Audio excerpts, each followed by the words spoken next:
Президент России Владимир Путин сегодня помахал ядерной дубиной перед носом Запада и побрясал ядерными ракетами «Кинжал» и «Циркон». Это мы все видели на видео, где он отдает приказ министру обороны Шойгу, чтобы он ввел особый режим фактора сдерживания. И правильно делает высшее российское руководство. Потому что двуличные, лживые диктаторы Запада во главе с Байденом в конец обнаглели.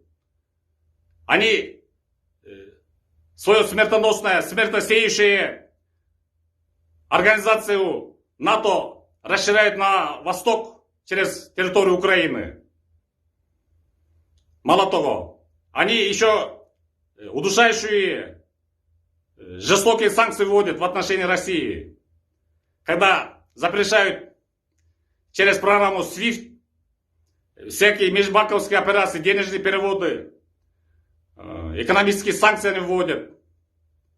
Самолетом России запрещают лететь на небесах цивилизованного мира.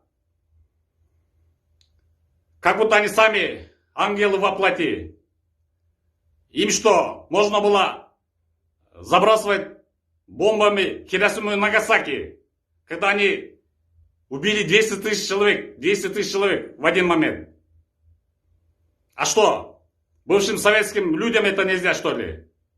Так что правильно делает высшее руководство России. Американцам сошло с рук вот это их ядерное преступление.